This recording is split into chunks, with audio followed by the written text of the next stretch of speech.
go ahead and give it a count.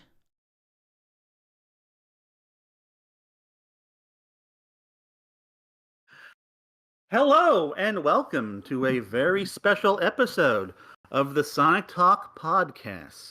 I am your host, Nuckles87, and with me today are my usual co-hosts, GX. Yo. And Shigs.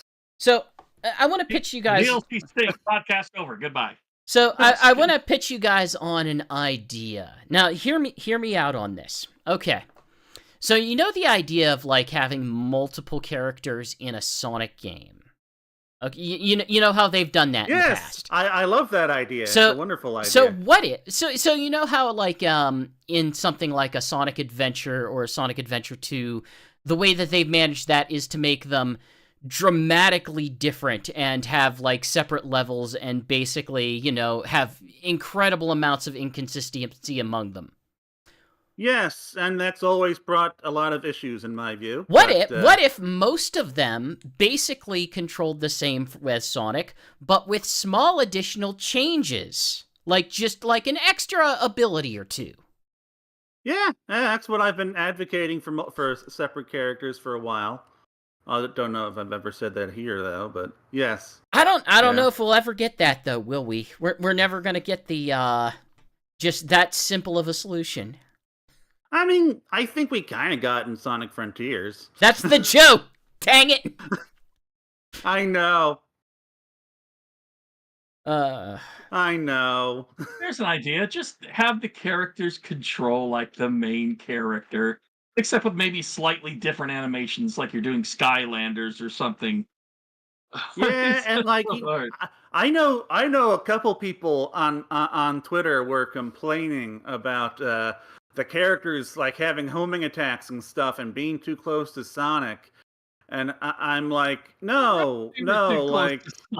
Like, that's basically how you had to do it in this game, because to do it the way that they did in Sonic Adventure, they would have to completely rebuild everything. And listen, if I'm playing as Amy, the only way I could possibly play as Amy in a way that makes sense is to almost nearly have tank controls and to make sure that anytime she has to turn even the slightest, she loses all momentum. That's the only acceptable way to play as Amy Rose.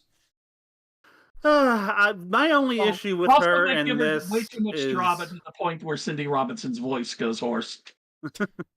My only issue with her in this is that they have way too much emphasis on tarot cards when she has a freaking hammer that she can use to melee things. Like, I like tarot cards. I like that little addition that they've made. To make that her main combat move is weird. I don't know, man. Like, the cards are a cool effect, though. Like, they are a cool effect, and you know what? They would be cool in, like, as, like, the secondary moves and the glide moves and stuff like that.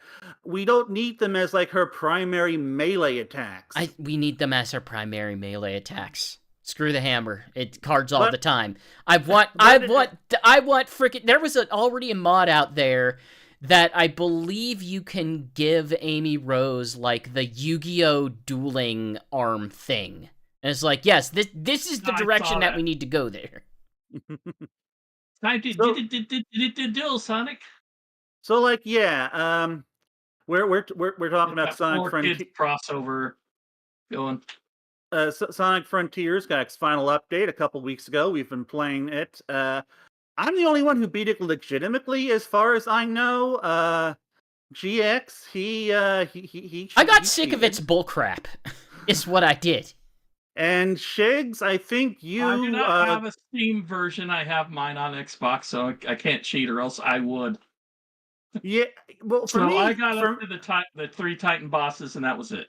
For me, cheating was, when I got to the 3 Titan bosses, I just put on easy mode, and that honestly did kind of fix the primary issue with that part of the game, which is...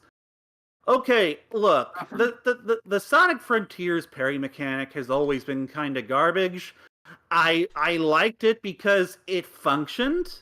You know, like, you can just parry and just float in the air for like 5 minutes until the enemy hits you. I thought... it works. I've never done that, and I thought I encountered a glitch.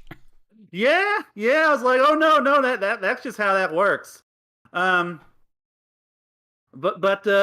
So like, for me, like one of my big critiques of Sonic Frontiers is that, Sonic Frontiers combat is that the parry does not require timing. And like in every other game, you got to time a parry with a punch. But of course, the enemy attack you're supposed to parry has a certain movement to it that's easy to discern. It has like, there's like a little light or a sound or something that indicates when the point of impact is. And the issue with the Sonic Frontiers perfect parry for its bosses is that this is true, is that for everything but the final boss of the game, the animation wind up for each attack is so overly long and communicates so little, nothing about when it actually hits you, that like basically what you have to do is you have to like remember like how long it takes for the attack to hit you, and remember how long the parry is, and hit it at the right point in the middle of the like 1 or 2 second long attack animation. And for me, that worked for the first Titan, because it's like it all of its attacks are roughly the same length, and they're relatively easy to discern. But then I got to the Wyvern. And not only does the Wyvern require in the final trial require you to parry it multiple times in order to like open it up for attack, its animations are long and messy and very difficult to decipher. and so it's like I got to the second half of it for like the upteenth time, and I just couldn't block anything. Couldn't even block the missiles, which actually do give you a visual indicator because they flash when they're about to hit you.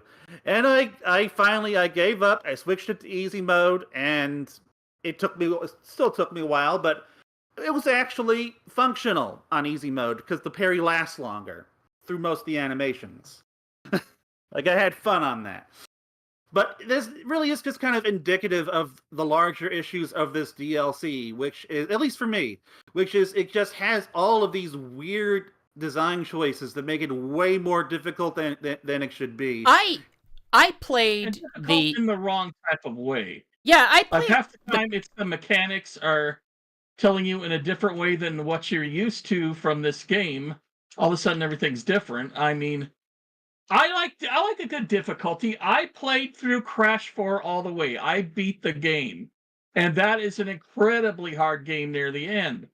But, they have infinite lives, and that helps. But Crash 4 doesn't suddenly change mechanics and trick you into how it plays, halfway through the final level or anything. I'm kind of in the same boat because I like I discussed on the last podcast. Right now, I'm on a playthrough of all the classic Mega Man. Classic Mega Man can be cheap. Classic Mega Man can be stage memorization-y. But what Classic Mega Man does have going for it is the idea that like everything is very well predictable in terms of like what you can do and how you can do it. Mega Man moves at a certain speed. He has a certain jump height. He can jump over. So everything is, like, calculable of, like, yes, you have to be this good to actually accomplish it or, find ways to get around that. But by and large, you kind of know what's going on with it. Sonic Frontiers is not a game of precision. Like, it never has been. Not in the main game and certainly not in this. And what they're asking you to do is basically, I don't know, turn it into a game of much stronger precision in many ways, and it's not designed for that. Like, it's Sonic Frontiers is not a Dark Souls. It's not asking you to, like, hey, find weird ways to break things or just be very, very good at it, and suddenly it seems to think it is. Yeah, I was gonna say this is a game where in the normal game, if you go running full blast, you could hit a stone and suddenly go flying for miles. And now they want you to be more precise. Is kind of ridiculous. I don't know. Like, I really enjoyed the cyberspace stages in this DLC, which do change things up a lot, but they also give you a lot more freedom with what you can do. Like, these are very large. The cyberspace stages in this are massive. They're fully 3D. They have loads of different paths, and like you can, if you want to, you can cheese them in all sorts of different ways. Like, especially with the spin dash. Once you have the spin dash in this, you can unlock some really, really awesome stage tricks to get through the stage in some really cool and interesting ways, and get lots of cool shortcuts and all that stuff. Do you know what that doesn't work well with? The actual goals that they set for you in the cyberspace stages of find the 1, 2, 3, 4, 5, or find the flicky, or all of that nonsense, yes. Where it's like, okay, yeah, just, we have a billion paths. Find the thing on one of them. It brings me back bad memories of like Sonic Adventure 2 special stages where it's like, find all these rings in the stage. I mean, like I didn't really have much trouble finding any of that stuff when I was looking for it, because there are still a set number of paths that you can take, and they are, for the most part, pretty obvious to find. Like, the very first stage that I checked out. I did a bunch of recordings for it. I found like most of what the stage was asking me to find. Actually, no, I found everything that the stage was asking me to find in a couple of playthroughs by just checking out all the different paths that the level had to offer.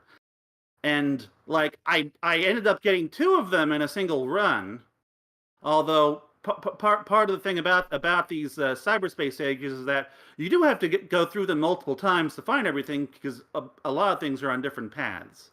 I played one that I believe it was 4-E. No, it was 4-D, because that's the one with the bomb that you told me about. And what I immediately encountered was I played through it the first time. It told me, hey, you got a D. And then the second time was like, okay, well, I guess I'll try to go for some of these additional stuff for it. And what I discovered was I had to like look all over the dang place to kind of figure out where most of them are. And I sort of was able to infer everything except for number 1. Number 1, it was a massive pain in the ass to find. I looked on every one of the 5 different paths that I could have gone on, and instead it's just sort of hovering up above, and it's like, oh, great.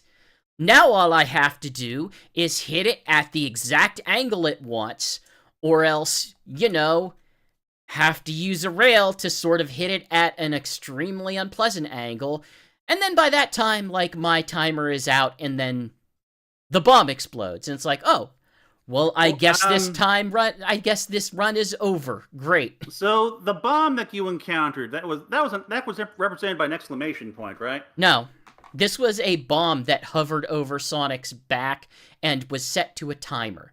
It was set for 1 minute. You can unlock. I still have not encountered that. Then you have played a different level than me. Like I said, I think the one I played was like 4E or something. It was timed, and timing things do not mesh with exploration, especially exploration that they want me to do in order. Plus, if you miss one of the letters, I guess you have to restart from the beginning, so that's fun.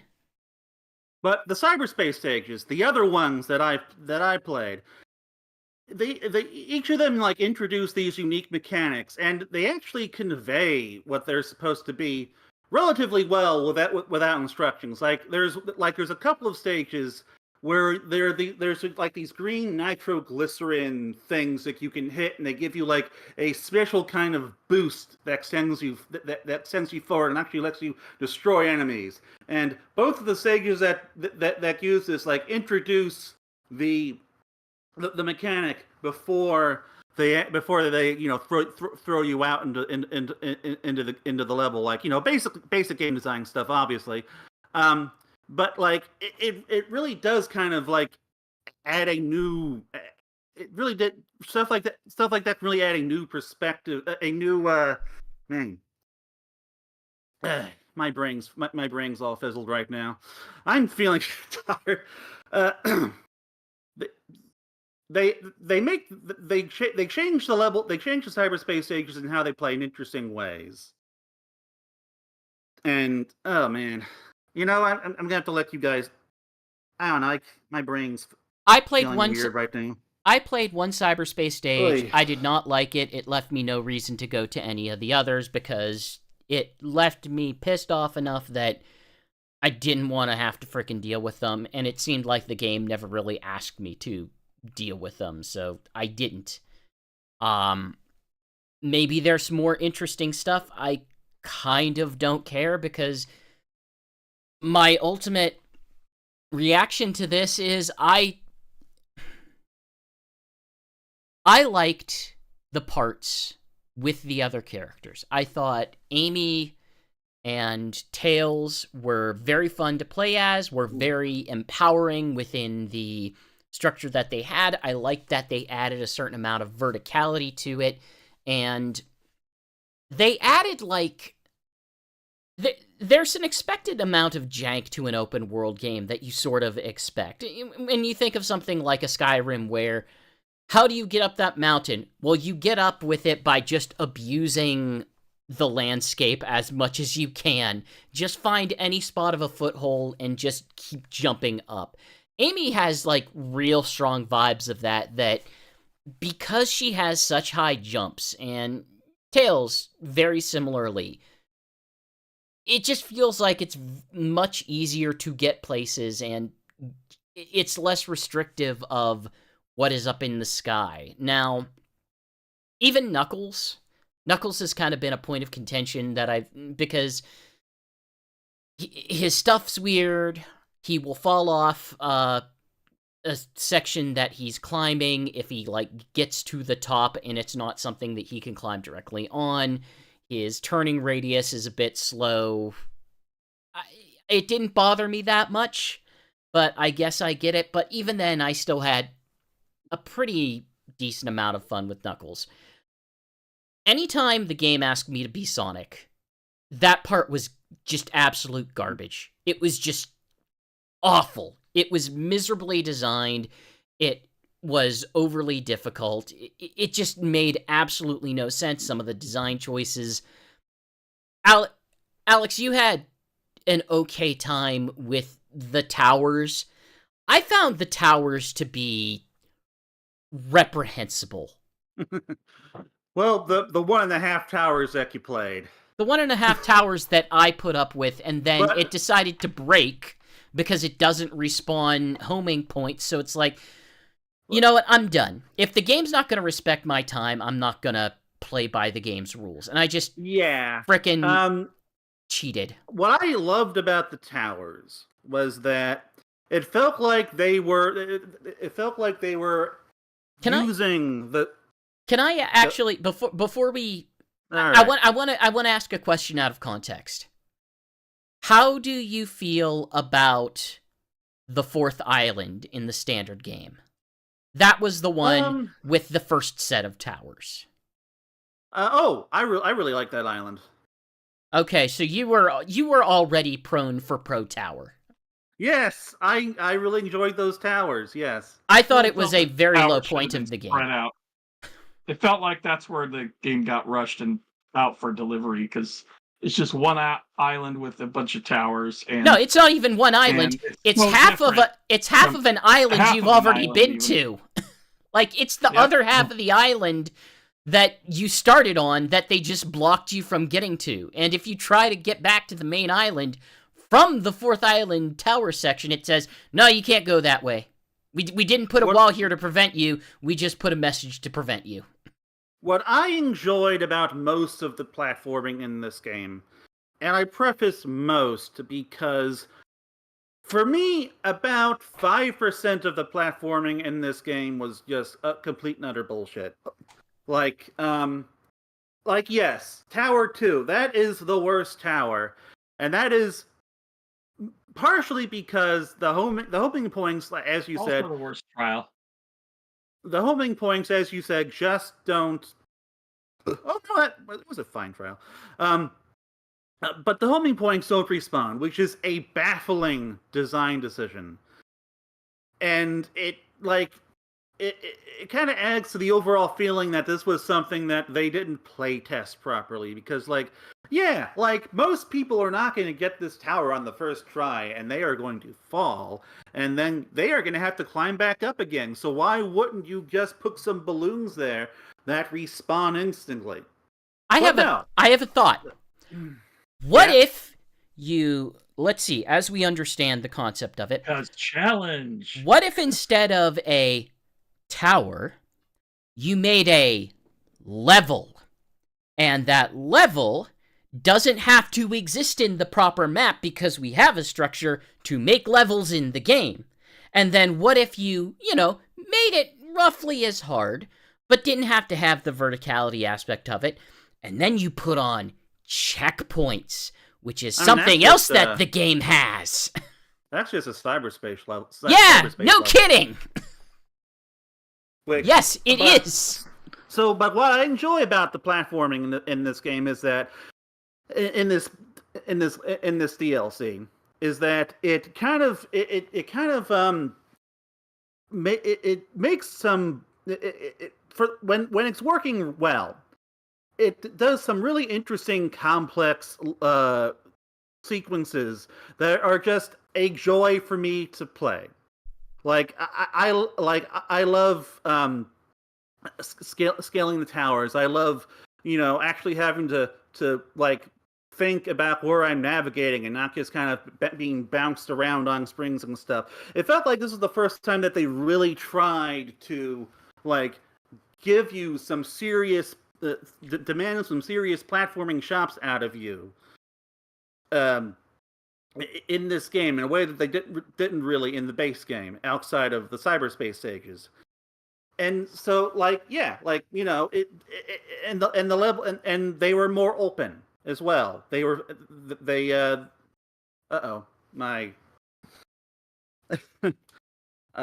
Okay, sorry. I thought I had a battery dying. Great, that just broke my train of thought. But I guess enjoyed how open they were and how challenging they were. And this is probably the most fun I've had in this game, which I know is very different from your experiences.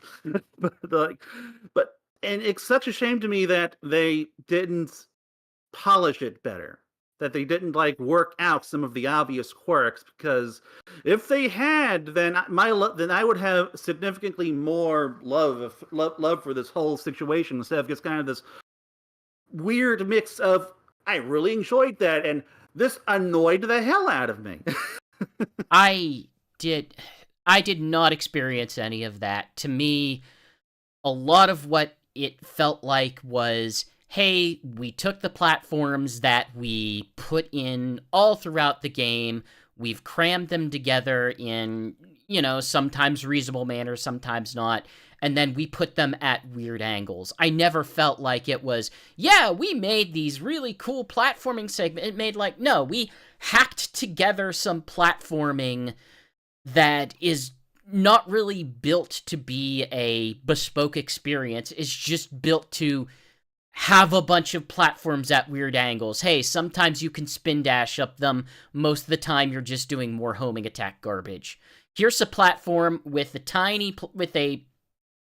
target you have to run around, and 2 speed boosts, which will shoot you off and basically fire you into the ocean if you hit it wrong. So that's fun. And then you repeatedly do that. It's just What tolerances are you working with? This would have been solved if you just made the platform like 30% bigger, and it would be no problems. This game, Sonic Frontiers. I had no problem with the speed boosts with the two boosters around that thing that I had to side loop that you just mentioned. Once I figured out that's what I was supposed to do, then I was like, okay, that I have to use the speed boost, then immediately turn and make a side loop easy, and then I just did that, and it was fun. I enjoyed like having to figure that out, even though it took me on stream, I think, like 40 minutes for my brain to click and to realize that. Once it did, I was like, oh, 40 minutes? Cool. Hold on. Hold the F on. It took you 40 minutes, and you're like, yeah, I spent 40 minutes hitting my head against the wall. There's the reason why Tower 2 is my least favorite tower. But 40 minutes is probably exaggeration. It's probably more like 10. I don't know. Like I think the whole stream was 40 minutes, to be fair. But so I guess it probably took me around 10 or 15. Most of that was just getting back up there anyway. That's the freaking part that I find in some. It's like, okay, it takes me time to figure it out, but most of that time is spent. Okay, I fell off. Guess I gotta go back up again.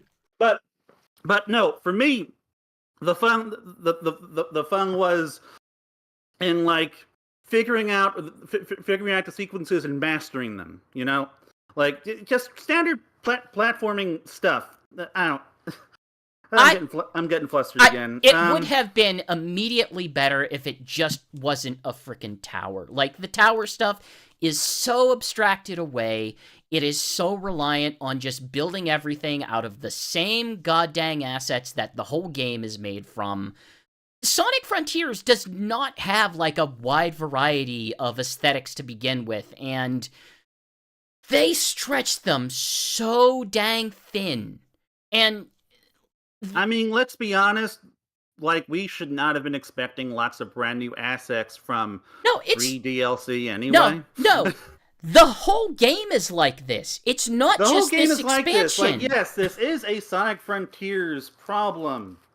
But it's not like something that we should have expected free DLC to fix, is my point. But it just highlights how much of it. So I think a good example is, we might as well get to this, the King's Challenge, or whatever it is called. Oh, yeah.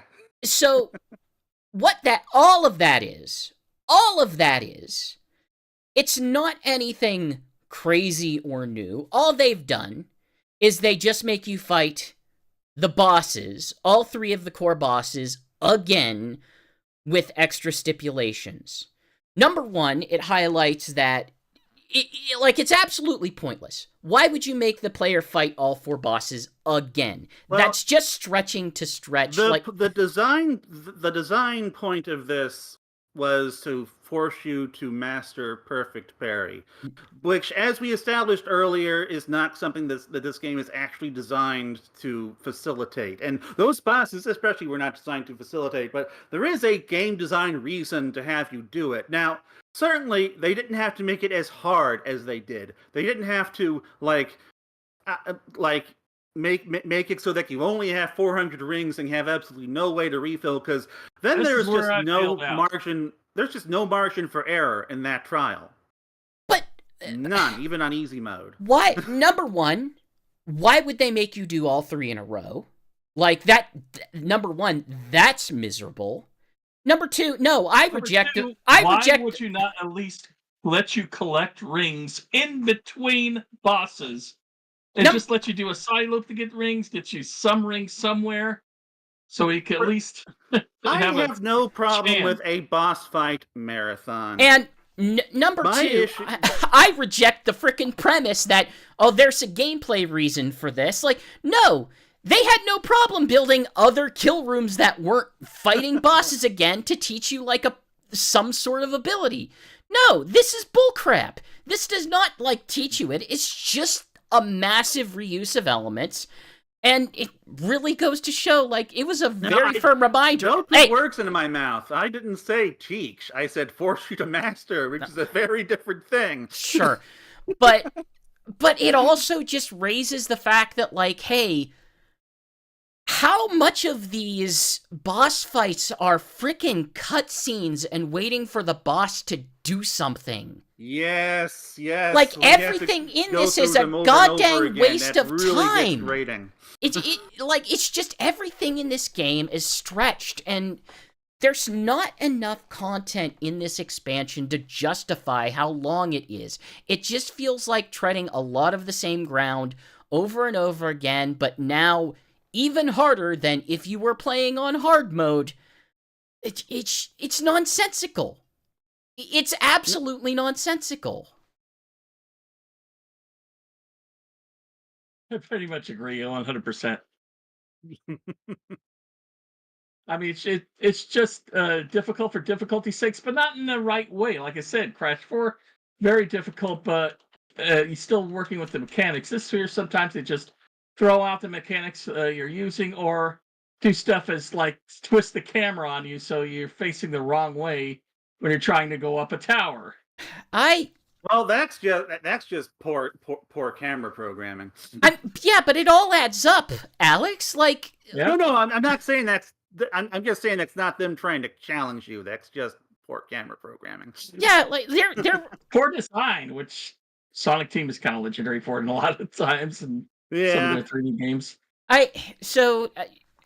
Jason, your gut reaction for this was that you felt it made the game like I don't know, you've had a night to cool off, but your immediate reaction was, I think this expansion makes the game lesser. Do you still kind of feel that vibe? I feel like they would have been better not providing it, because it feels like they are snatching defeat from the jaws of victory, where the main game had great scores, and everything. And this expansion is kind of like, oh no, this is the real us almost, we could be really terrible if we want to be. And honestly, Alex, your perspective has largely been... It almost makes, Sonic Frontiers feel like a fluke, Honestly, as much as I've been enjoying this DLC, I got to agree with you there. Because, go on. I was just going to say, my perspective on it just comes down to, I was never high on Sonic Frontiers to begin with. I had a lot of problems with it, and this is another one where, you have problems, but I really enjoyed the original, except for a few, minor things. I mean, I've expressed a lot of my criticisms in this discussion here. It just doesn't, it lacks content, and the content it does have, it repeats over and over and over again. It reuses a lot of assets, yeah. Yeah, it just does not have enough. It's not even that it doesn't have enough assets. It doesn't have enough ideas. Now, the DLC, or this expansion, Final Horizon, it has more ideas. Most of those ideas are broadly associated with the extra characters, which, again, I generally had a pretty good time with. But I'm coming at this with the understanding that I paid full price for this game, and I never felt like I got particularly solid value. As the other updates went live, I was feeling a little bit better about it, because they played into what the game generally did well, which is, when Sonic Frontiers is running on all cylinders, the best thing that it asks you to do is be a fast character in a large environment. Like, platforming, yeah, it has platforming. It has some combat. It's not like great, fantastic platforming that's particularly top class in the industry. Neither is it like, hey, we have Devil May Cry or Dark Souls or Bayonetta combat in here. I know those are jumping between extremes, but, I'm not saying, hey, top of class for that. But it got the idea that, like, hey, if you're in a big place, you want to go fast. You want to have, like, good aerial control. And this expansion, especially for the Sonic stuff, just doesn't have a lot of that. It's all super concerned with, like, have the one character who's not good at verticality do all this verticality. I don't love what they thought were the game's strengths, and it makes me worried about like what does Kishimoto think that this game does well? In my mind, this game feels like one great big experiment. Sonic Team just cutting loose and seeing, okay, how does this work? How does that work? Like, we're basically getting the first draft of something. And first drafts are rough. And like, so I have a thought. Let me go. So like the cyberspace stages, my brain is finally together again. Like these, like I said, these are big levels, big levels, lots to see, lots to explore.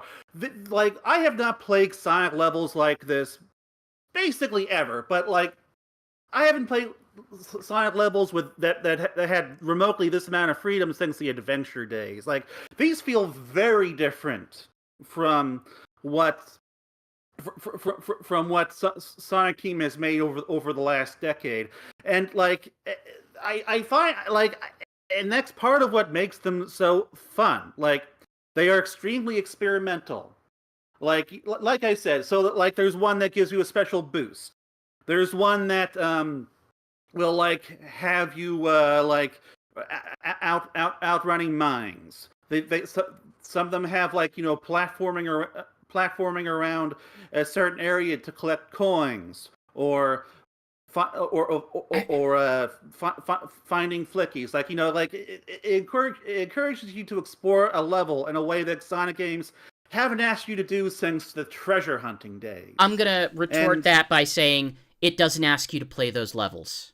Like it doesn't ask you to play it, but they're there. And like it's also such a small part. But what it does ask you to do is not those levels. It asks you to do a bunch of stuff that isn't those levels. I want to go back to the idea that they did not pitch that. I'm not really concerned with whether or not they ask you to do the levels. I'm just concerned with the fact that they're there, because my overall thesis is that this is them experimenting with things in a way they don't normally get to do with a released product. Like one thing we know about Sonic Frontiers is that the development was very iterative. They even like completely rebooted the whole thing at one point. Because they were trying to make something brand new and experimental, and this feels like kind of a quarter or half step towards what they're considering next. And yes, it's extremely rough, but I feel like the fact that this was something that was being done for free, wasn't going to get sold, wasn't going to get reviewed, kind of let them experiment and do some really stupid things. The issue is you're talking very specifically about the cyberspace stages, and I'm glad you. No, I am also talking about other things like Perfect Parry. Like that's a brand new mechanic. But the degree to which you are specifically discussing the ways that you're feeling positive about this primarily involve the experimenting in the cyberspace stage. And the characters as well. Like, this is the first time we've gotten playable characters in Sonic 06.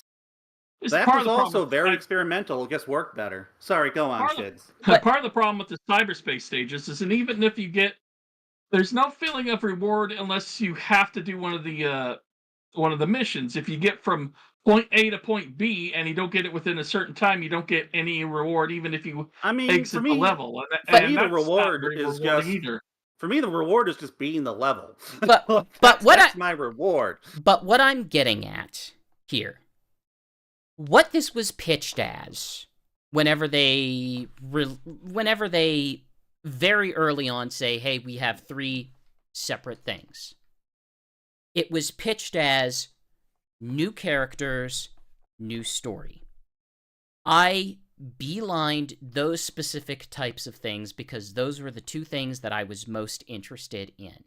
I missed a lot of the cyberspace stuff because I went to 1 and I did not like it, and I wasn't about to, seek out more. New characters, new story, it absolutely has both of those. But the vast majority of the time that you are playing this en route to get that new story, is as Still Sonic. playing as Sonic. Yeah. It feels like Still it's about the vast so majority, but yes, if you are playing, It lets you. It feels like it lets you sample Tails and Amy and everybody else more than it does. If you're, let you play them as if you're characters. each character has to, at a bare minimum, do 3 things over the course of their playthrough. Sonic, meanwhile, has 4 towers with 4 trials and then the final boss. Like, Yeah. I think at the very least you're playing as the other characters half the time. No, absolutely not, because those towers took me the amount of time I spent on the tower is probably greater than any amount of time I got to spend as like Amy or Knuckles. Now, admittedly, this was me being very focused on, you know, accomplishing the next thing it wants me to do. But they clearly put way more time into making the story-focused aspects of this on Sonic than they did the other characters. I 100% agree with Jason. It felt like I got to experiment with the other characters, and I liked what I played of that. But quite honestly, if they just shoved those other characters into the core levels and say, I don't know, play around with that, just as you wanted to, and maybe, you know, add some specific level elements for them in the previous levels. You know, like the previous updates added things to the previous stages. That was fun. I like that. They could have cut every bit of Sonic except for, like, the last boss, and it would have been a better experience, in my opinion. The Sonic stuff they added is so prevalent and goes against what they were pitching this as that I got absolutely sick of it very quickly. I played enough of Sonic in this game. I was looking for the new experience that these other things could bring me. What it did was, here's the same experience, but irrationally harder. Well, I mean, there is plenty to do with the other characters if you really want to. But it's not part of... I get that your point is that it's not required for the story. Here's a question I have if somebody hasn't finished it. Is there like an after game where you can still play as all 3 at any time and once you beat the final trial, you unlock the ability to switch between each character at the top of the tower. But just keep in mind, hey, Sonic Frontiers is not that interested in having a lot of, you know, post-completion content because there is none. No, but even the core game, the bulk of it is, did you collect all the things? I don't know, go collect all the things. There's not like, hey, extra things for you to chase, extra abilities for you to unlock, except for like the spin dash. And I mean, no, each character has plenty of moves. I feel a little robbed that one Shig's character has all their moves unlocked, but like the sheer like ability to move around the island is just completely different. Like Tails can blast around in his Tornado 2. Knuckles has an infinite glide. Those are 2 moves. Those are 2 moves that you can unlock that are generally unique to them. All the other moves are basically like, hey, do you want to lock on to more enemies? Hey, do you want to have the spin dash that Sonic has? Even stuff that's like basic, like, I don't know what the decision was to have everyone start at level 1, especially when all the bosses in this are harder than in hard mode. And they each also have a bunch of different combat moves and extra side loop stuff. Main parts of the game will be all over. You have to You have to unlock the basic attack. Why? Yeah, that was very really stupid. Like And why can't you play them in the cyberspace levels? I feel a bit robbed that you weren't able to do that. Well, you definitely can't play as Tails in the cyberspace levels because you can't freaking homing attack. At all, nope. I'm glad that you like this, Alex, and I understand that there is absolutely some, like, hey, they got experimental. I have not experienced the feeling of like just spin. of just spin dashing up a ramp and sending myself like flying and then precision landing and another on a platform. Like I have not experienced like that. I've not experienced anything like that in a Sonic game before, and I want more of that. But you Can you highlight. So, how much of this do you like because it's a challenge versus how much do you like it because it's Sonic? Well, no. I reject this. Hey, I don't really know how to even answer that. I'm gonna be critical of. I am critical of Alex's opinion on this, absolutely. And while there are a lot of people in the community for whom that is absolutely true, I'm gonna at least give him the benefit of sincerity. I think he authentically had a good time for reasons other than this being Sonic. I feel like that's unfair. I have been fully capable of criticizing Sonic stuff before. Yeah, I have many times on here. Say there were some aspects I liked playing it on easy. Like I said, since I played it on easy from the start, I had no problems with the towers whatsoever. They were quite simple for me. And the only thing I really enjoyed about the cyberspace levels is getting to experiment with the spin dash, because the spin dash will launch you way farther than the boost ever will. You can skip whole things. The spin dash is certainly fun. If you're just playing it for, for the heck of it, without taking it too seriously, you can have a lot of fun just doing spin dash and launching off with that. But outside of that, it was just way too frustrating for me. But what you touched on, Alex, was the idea that like this felt experimental, and I think we can all agree, like, hey, regardless of whether the game has felt experimental, yeah, but in the original version, I had fun with that experimenting. In this DLC, I did not. The original Sonic Frontiers is a pretty safe, very focused experience where they very clearly play tested the hell out of it to make sure that the lowest common denominator wouldn't have too much of an issue with it. And you know what? That's fair, and that's also what easy mode for this basically does for the most part. Like, let's discuss easy mode for a minute. Okay, like, but no. I want to get through my point. I want to get through my point first. You pitch this as an experiment. You pitch this as like, hey, this is them being experimental. And sure, fine. I feel the same way about the game in its core. It feels like the template for a game that they could make at some point. I am sick of waiting for this game to come because I could see a Sonic Adventure type game using this kind of method, and just putting the little platform challenges along city walls and that kind of thing. I can see where it could work. But that is not the game that you should release. And if this was paid DLC, I would... No, the whole game, Alex. The whole game, not this expansion. If this was paid DLC, the whole then game. I would feel a lot different about all of this because of the obvious lack of polish. The fact that it's free and essentially just a bonus. No, I am not talking... A bonus alternative for the end of the game does change my perspective on this. I'm not talking about I'm not talking about just this expansion. I'm talking about the entire thing that is Sonic Frontiers. I am talking top to bottom. Every bit of this doesn't feel like a full professional released product. This feels like an experiment.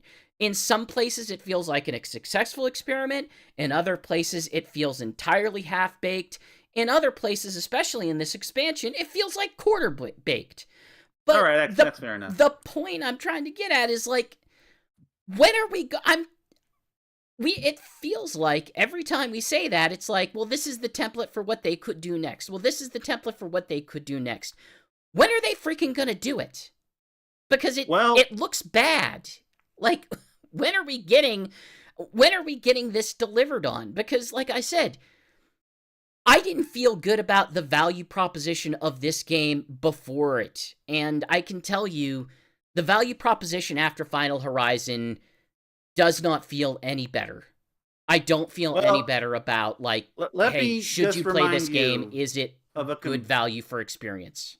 Let me just remind you of a comparison we made almost a year ago, which is that we had to get Unleashed before we got Colors and Generations. Like, and Frontiers I think you can agree. It is similarly experimental as Unleashed was. And Unleashed was a similarly very rough experience, except I would argue that it was way rougher and way more difficult in the actual like paid content. And that is how I feel about, and that is basically the worst excesses of this DLC, of this expansion, is how I feel about the worst the worst excesses of Unleashed. I legitimately do. Unleashed gets very experimental in a lot of places, and in most of those places, it's absolutely freaking insufferable because the game is not designed to handle that experimentation well. I am tired of them publicly releasing their experiments. Experiment in pre-development. Come up with those ideas in pre-development. Build on them. Release a game that is fully realized, it is fully polished, it has many ideas on things to do with your mechanics, and just freaking do it. So my answer to you is that, like, Frontiers is the rough draft. DLC is part of that. I'm sick of buying rough drafts. Further, but I'm sick of buying rough drafts. That's why I go to Sage. One rough draft. The next game, the next actual full paid game, is what's going to build on this. Are you forgetting? No, because I feel like I've been buying rough drafts for years. Like, yeah, Sonic Unleashed feels like a rough draft. Sonic Lost World feels like a rough draft. Like, why do they keep shipping rough drafts?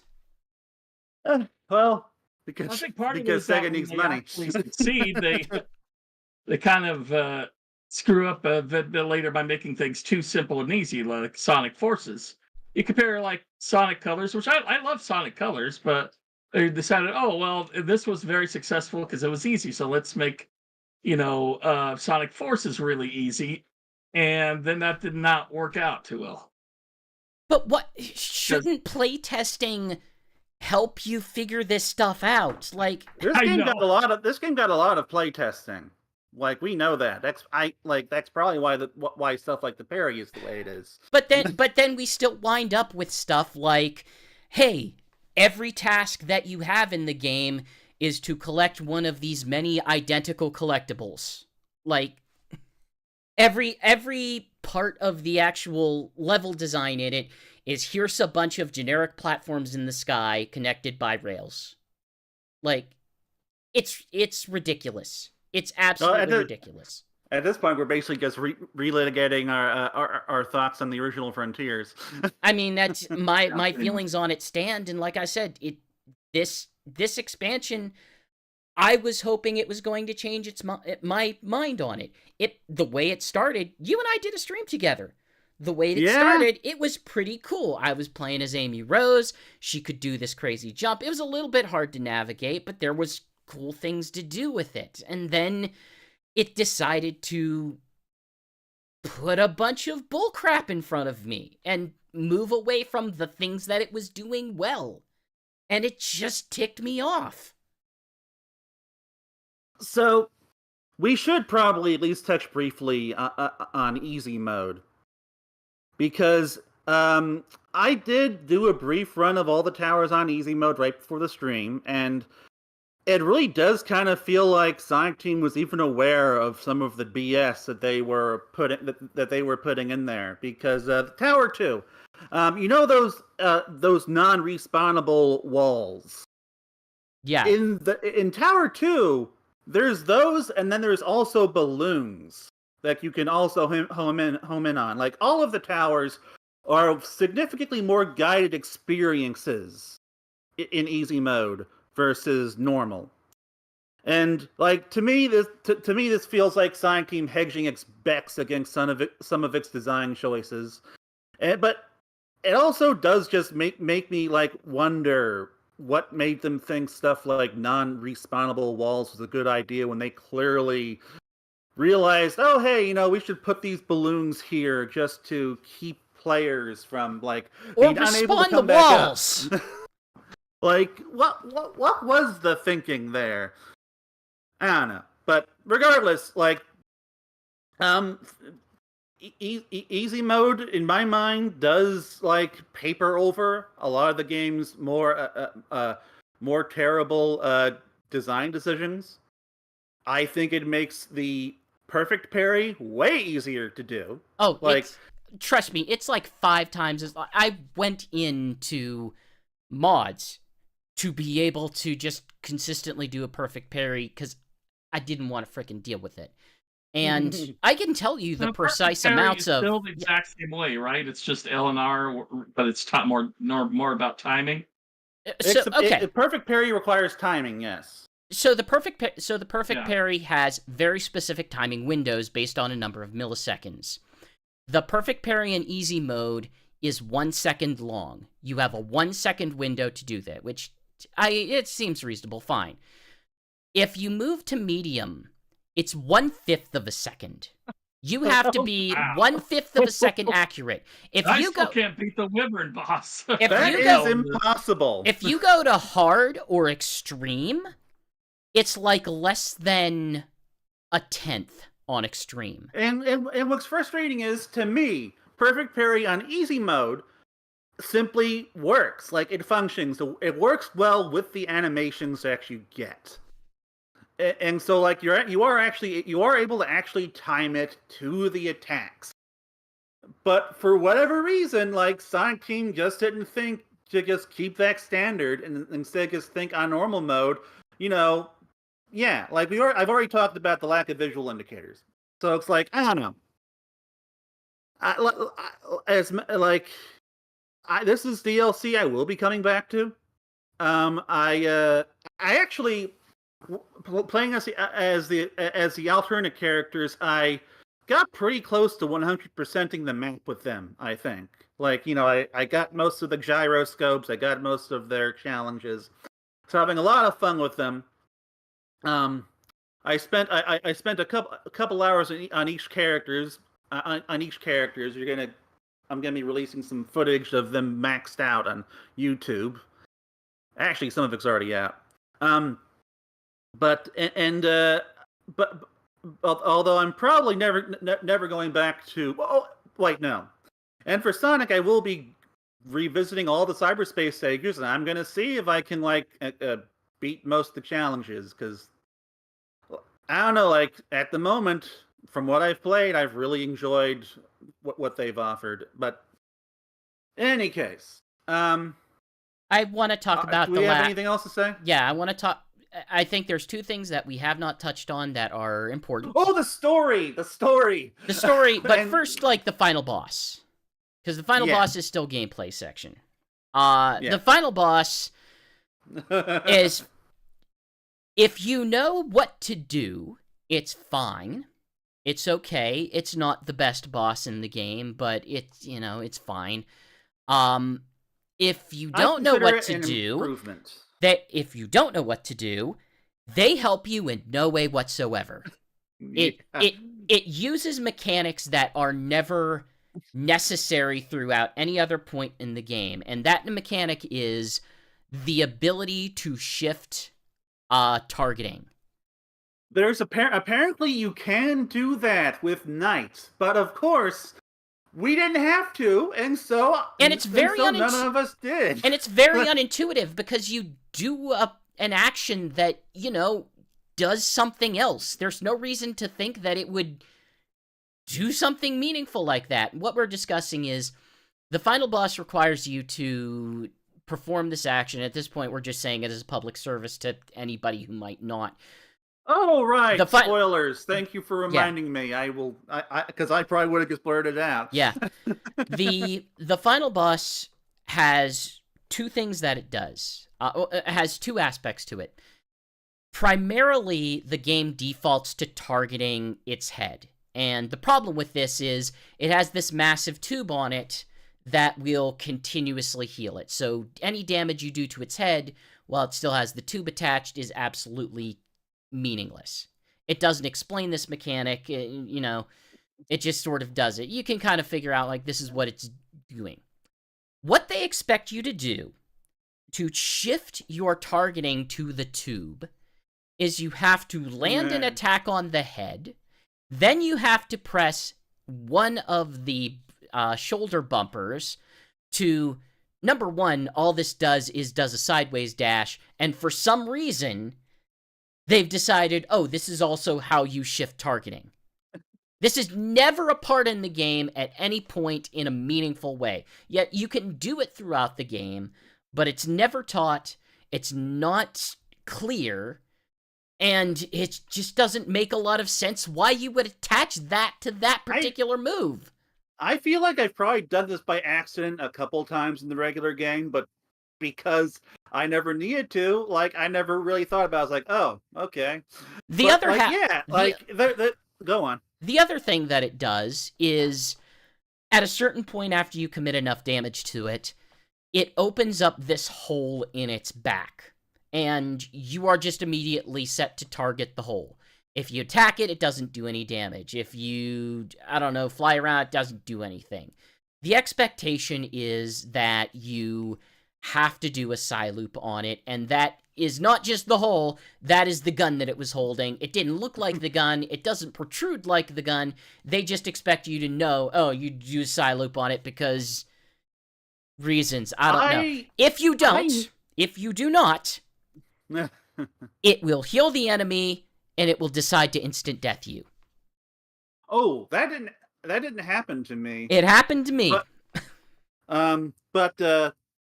So I do completely understand that, but for me, like, when I got to the hole, like, I punched it, realized that wasn't working, and so I then, like, you know, the other thing you can do is you can Psy-loop, so I Psy-looped and went in, and everything worked. But, like, yeah, they don't convey this stuff. They don't communicate it to you. And I find all that to be extremely unacceptable. Yes, it is a terrible design decision, and I don't know why Sonic Team wouldn't realize that. Like, it is much like some of the other other things we've talked about. It's just a baffling decision that just makes it feel like this game got no testing, which I'm certain it did not. Like, it feels like this was something that they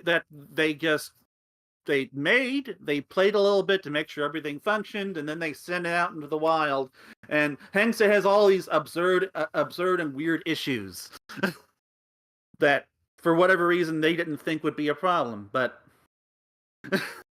yeah, it's. But I will say this: like, if they had conveyed things well. If they had done that, the boss battle is fun. I consider it an improvement over what the original final bosses were. But the problem is they conveyed everything horribly, and so it was just like it sucks. And it ultimately, all the differences that come down between you and I is like, we both have a lot of the same complaints. We both have a lot of the same acknowledgments. It's just I have a lot less tolerance for this now.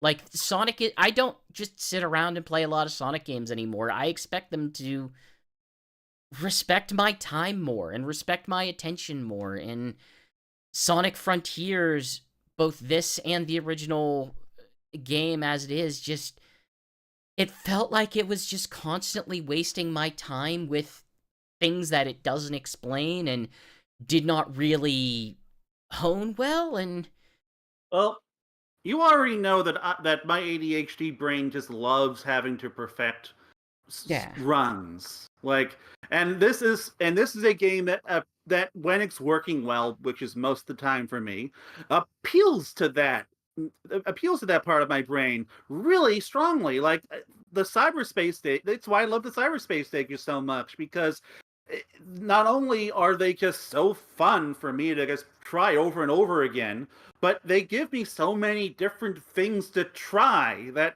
it's practically an addiction for me in terms of level design.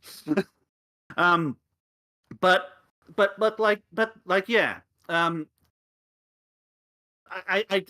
think that the main issue, the main difference between us on this, though, is that for me, I tend to judge a game by just like, okay, how much time am I having fun? How much time is it BS? And I was having fun the vast majority of the time when I was playing the other characters when I was playing most towers, like Tower 2, the final trial, and like a couple of the and one of the enemies, the silver hammer. Like, I hate all that stuff. It's terrible. It's poorly designed.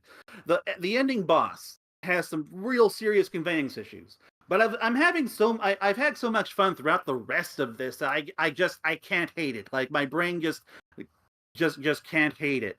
And that's generally why. What's one reason why I love the Sonic Adventure game so much is that, yes, like, Big is terrible, Amy is terrible, but I spend like 90% of the time just playing Sonic levels and replaying Sonic's missions in those levels, so I don't care.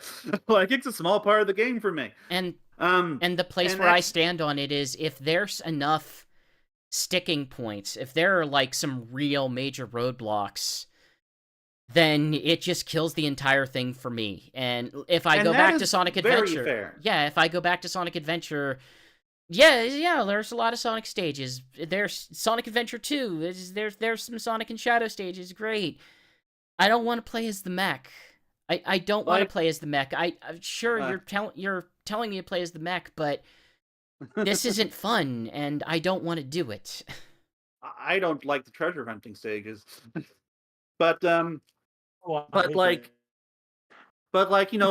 early on, like, before you hated this game, I told you this feels like something that was designed to appeal specifically to me and no one else. And this was because, like, the issues are very obvious to me. I know that a lot of other people don't have my particular tastes in regards to how this game appeals to me.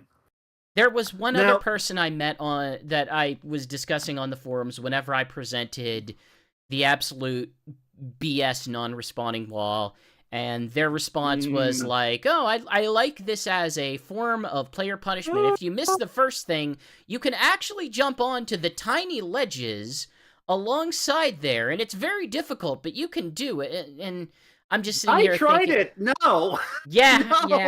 One thing that upsets me about the cyber stages is there are a lot of areas that's land that you should be able to land on that you just phase through. I mean, there's it's just absolutely ridiculous. I never really ran into that issue. That's also an issue with, like, the towers, where if you go up high through the towers, guess what? The towers have this visual effect where they have the giant spinning thing on top, and it looks like a massive platform that you could land. And no, it's not. It's not a physical object. You just go through it. It seems pointless to have it. Like, Shigs, what you're just describing is just background elements. Like, in my experience, if you're landing there, you were just gonna die anyway. Oh, but I don't know. Do we want to talk story? We should. For me, okay. So for me, what this DLC does right is that. Actually, no. Did I talk about how this is improvement over the original island in terms of its escalation and stuff? In terms of story? This DLC turns Urnos into a proper climax for Sonic Frontiers. Like, for me, in terms of its gameplay, but also in terms of its story. I do consider the story an overall improvement, even though, yes, there are some issues. Again? What? Should we say spoilers again? Yeah, probably. Yes. So so, like, how spoilery are we gonna get? Hey, I'm about to explain the entire story right now, so be prepared. You have 3 seconds before I start. 3, 2, 1. So what we're dealing with is Sage comes up, basically in the alternate take of Sage comes up with the one only solution, as opposed to the other version of the game where Sage came up with a different one-only solution. And in this new one... Didn't she present it as an alternative long shot? She presented it as an alternative solution. Sure. It doesn't matter. Basically what matters is, hey, Sonic, you're gonna go do a bunch of these things, you're gonna get super, super powered, and your friends are going to go get the Chaos Emeralds. And anytime you spend it with Knuckles, Amy, Tails, they are working towards this 3-step process to get the emeralds. Amy will typically collect Coco and bring them to a certain location.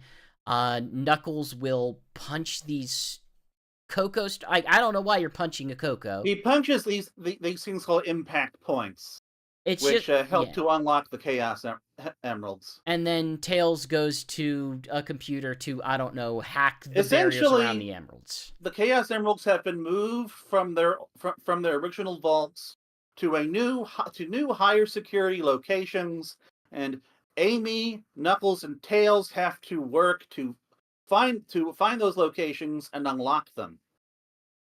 So, like, Amy talks to the Elder Coco. Knuckles has to punch these machines and Tails has to hack his way into the system. The setup is very simple. The setup is very, I guess we'll say, practical and functional and direct. The idea, hey, you do these things. They have a couple of moments of, like, hey, character interactions between them. Amy performance is very melodramatic at times. Yeah, hilariously so. It kind of reminds me of Lost World. Like Cindy Robinson going for that Emmy. If it's like, like Knuckles is like, oh, I'm a little corrupted. That kind of sucks. It hurts a little bit. Amy's like, I like the idea. Direction in this. Go on. I was gonna say I like the direction of, like, Amy being more driven than she has really ever been. The idea that, like, hey, she cares about something and wants to do something, because most of the time we've actually seen her act as a character as either Sonic Boom, or, which is, I guess, in some ways somewhat close to this characterization, or the early days in Sonic Adventure, where she is arguably problematic. Marry me. She's a stalker, is what she was. She is romantically aggressive in a way that would be cancelable today. Which I suspect is one reason why she doesn't do that anymore and just reads tarot cards. But ultimately, hey, Sonic is by the towers, and it's a pretty neat effect. Or a pretty neat use of the story that, hey, you defeated all the Titans. The people who were piloting the Titans are gonna be ticked off. And they basically confront Sonic, saying, hey, you did this. You freaking need to prove that you're worthy, because you destroyed the hope for everything. Sonic goes through these challenges in the form of kill rooms or the boss rush. And the final one is basically, hey, prove to me that you deserve this special power by a Coco with the biggest, stupidest beard. Sonic gets the special power. They go fight. They team up. Sonic uses the regular Supersonic for a while, says, I gotta go to this other Supersonic form. Goes to the other Supersonic form. There is some decent cutscene moments in that boss fight, I will absolutely admit, including the part where Sonic gets launched out of a railgun, the other part where Dr. Eggman picks up the gun, basically uses his eggcraft to just pick up and aim the gun, which, it's pretty cool. It's pretty cool. And Sonic's friends and Sage work to protect him by putting up this energy shield while Sonic is fighting the end. But there's only one story point that actually matters, and I think you know which one it is. And it is the ending between Eggman and Sage, which is a different ending the little girl doesn't die. Where she doesn't fake die, let's be honest, because she came back in the original plot too. Where the concept, basically the layout is, hey, Eggman says, hey, my daughter, let's go home. And then they cut to the credits where they sing a song about going home. And it is legitimately sweet. What I appreciate, I didn't know they changed it up. What I appreciate about all this is that it's a, like, for me, the original Oronos just kind of landed with a big wet thud, you know, like it felt completely anticlimactic. It didn't do any of the things that you would expect from a climax of a Sonic game. This feels way more in line with what I was expecting, which is like, everything's bigger. Like we get all of Sonic's friends come back, and they all actually like get involved in the story, and they do things. I don't like the content, but I will agree with you in the spirit of this. Yeah, Sonic has to face the former pilots and actually deal with the consequences of what he accidentally did. And then Sonic gets a cool new power-up that looks awesome. Like an actual better Super Sonic, which, again, is what I guess kind of figured we'd get. Slightly more yellow with blue eyes. No, he's also got this cool red effect. And when he goes all out, he's got this whole cyber thing going. Like, he goes all blue and corrupted. It's cool. I still feel like, I don't know. I think Darklight Sonic is the better version. I think that's... I mean, I'm gonna be honest. Hypersonic will always be the best one for me. But like, they didn't want to do that, and so like Supersonic, whatever. Some people are calling him Supersonic too. Is a fine enough stand-in, I guess. Like, I just think he does look cooler. It's fine. It's some anime BS. There are a lot of anime BS moments in this. It is very anime. For me, an ideal version of Sonic Frontiers would have had all of this as the final island, but with some significant design alterations to make it all less BS. Let me do a pitch. Don't remove any of the difficulty. Don't remove any of the, like, hey, we have a boss rush mode. Don't remove any of the tower stuff. Don't remove any of that. Instead, take it, put it as optional activities, and just let the player play through the thing that you advertised, which is additional characters and more story. That also works, I guess. I don't know. And no time did they ever say extra hard mode. Yeah, they did say new challenges. They said new challenges. But they also had new challenges in the previous thing, and that wasn't nearly as involved as they... Like, I'm fine if they want to have difficult content. I know there are people out there who like that difficult content. I just don't like that difficult content being part of the required path. And that is ultimately where I sympathize with both of you, as much as I'm enjoying it, because it's like, it's way too difficult for you to expect someone to do. So like, yeah. So yeah, of course you can do easy mode, which we talked about before, which makes everything a lot more doable. You still have to deal with the King's Challenge or whatever, which... Yeah, but the King's Challenge is way more doable too, thanks to the longer parry, although...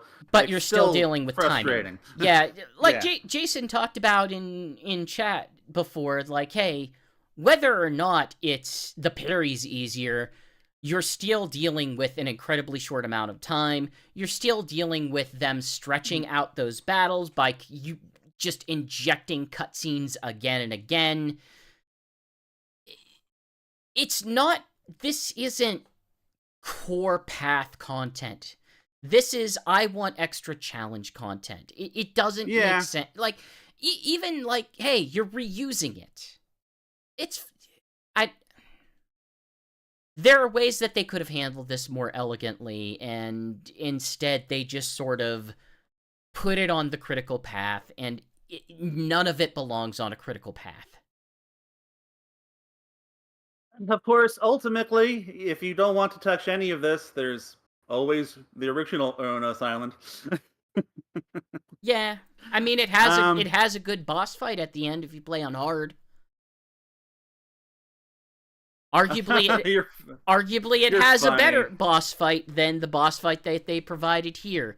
Look, I'm a fan of Ikaruga, but I significantly prefer what we got here to that. I liked the part where I understood Ikaruga and they explained to me how to play it, and I didn't have to look up online in a guide how to Didn't have to basically Google fight it. the boss. Any case, does anyone else have anything else to say? I am still of the mindset, after watching the final cutscene again, that the correct course of action for the series story is to do a time skip and use that as some degree of soft reset. I want them to use this as an excuse to do spin-off games with those 3 characters and let Sonic hang out with other friends for the next game. But that I'm just rehashing what I said last year. We both are. Let's be real.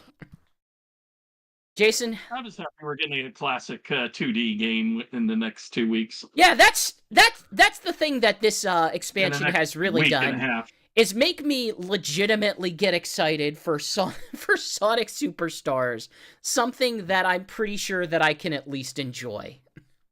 What if it's terrible? What if somehow, like I don't know, there's like a secret half of the game that no reviewer has played and it's just awful? Then I'm gonna be very sad, Alex. That's what's gonna happen. Like, is this gonna break you? Is this gonna break your ability to be a Sonic fan? Are you gonna leave Sonic Talk? It's gonna tick me off, and I'm gonna be loud and obnoxious on a podcast. But like, I am looking forward to this because it is sounding very promising, and it's from freaking Arzest. Like an Arzest Sonic Team co-production. If this ends up being excellent, is this the Arzest redemption arc? Or is that where we're at? Yes. I mean, arguably Arzest and Sonic Team. I guess I don't know. Hey, we had. Understand, that's the people who did the Land Wonderworld, except this does not have Yuji Naka anymore. I mean, hey, they've done Balan, they've done Yoshi's New Island, which apparently is also not good. It is not. They have done a bunch of Street Pass games, which of mixed quality, we'll say. They're a studio for hire. Like, if you pay Arzest enough, they'll do what you want. It's just that they're only going to produce it as good as you want. I've heard they have a well thought of, if not very good, Apple Arcade game. They also made Hey Pikmin, which most people hate. They made We Play Motion, which is currently considered one of the worst Wii games. They weren't Fling Smash, were they? I don't know. It doesn't look like it. Okay. Is Fling Smash bad? Fling Smash is considered a bad game attached to a cheaper way to get the accessory. Huh. I enjoyed what I played at E3, but I've never actually played the regular game. I'm guessing that based on what I've been exposed to, it sounds like it's probably what you played at E3, but longer. But I assume what you're talking about is probably Fantasian, which they co-developed with Mistwalker. Yeah, apparently that's supposed to be pretty good. So, Yuji Naka, unfortunately, he's not safely behind bars. So I'm fully expecting by this time next week, he is going to be breaking into Sonic Team headquarters to yell at Izuka and what's his name? Who's the Arzest? Oshima, yeah. Miyato Oshima. Be like, what do you mean trio? There were 4 people, and one of them was me. Let's make a new Knights game. Yes, do it. It's gonna suck. No, it's gonna be great. It's gonna be awesome. Yuji Naka has such a good track record. Of course, it's going to be great. He has a good track record when he's working with other people. Yeah, like Arzest and Square Enix. The man's been trying to. The man has been stuck in, I don't know, 1996 for the past 20 years. I don't know. He needs more than one button, buddy. Any case, so Jason, do you have anything else to say that's to do with Frontiers? No, I think I've pretty much wrapped up my feelings on it. I mean, I like a good challenge, but if you're gonna give me a good challenge, give me a good physics and controls for that challenge. So I feel like it's my fault that I'm losing and not the game's fault. You know what I mean? Well, I do plan on going back to this game at some point. Although at the moment, I have been playing like nothing but Sonic games for too long, and I'm gonna have to do that a bit longer because Superstars comes out soon. But eventually, I do want to come back to this and get through all of the cyberspace stages. And I'd also like to write up something about this game, something that's a little more positive, while still acknowledging the bad things. You know, because Sven hates this. Oh yeah, You know, it frightened me how much he and I were on the same page about everything that he said in his review. That's right. That's right. I did. So this means It that was it's up to me to offer the positive perspective on this on Sonic Stadium. That's good because other people who I know were former staffers gave reactions, and their reactions were also very negative. You will be the only person. We need to see how T-Bird reacts. His is the only opinion we haven't heard yet. All right, so are we done? Yeah, next time you hear us, I will have played the entirety of Super Mario Wonder and maybe some other game.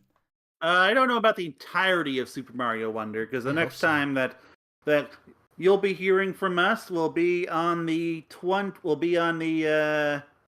22nd, and Super Mario Wonder comes out on the 20th, and you are going to have to be Superstars for our Superstars episode. I have to. Yes, that's going to have to take priority over Mario. Super Mario Yeah, we got to Wonder? have two 2D platformers coming out, not to mention Spider-Man 2. There's just so much in October, it's ridiculous. I mean, I'm still looking for my Best Buy to get Assassin's Creed Mirage. They seem to have screwed up on my pre-order, but outside, I got way too much in October going on. All right. So I think that'll do it for us tonight. I was your host, Nuckles87. Thank you for joining me, GX, Shigs. I was your antagonist. Oh, you were not my antagonist. You were just my rival. You were my Vegeta. Or Piccolo. I'm trying to. Would I rather be the Vegeta or the Piccolo? Like the Vegeta. Does Luffy have a rival? I believe Luffy's rival is the concept of big government. All right, you are my big government. Okay, I will accept that title. As long as I'm not Sasuke. No, you can be better, Sasuke. The character from Black Clover, who actually likes being the main character's rival. Get his name. I'm your Proto Man. Nah, you're not my Proto Man. Peace, everyone. See ya. Sayonara.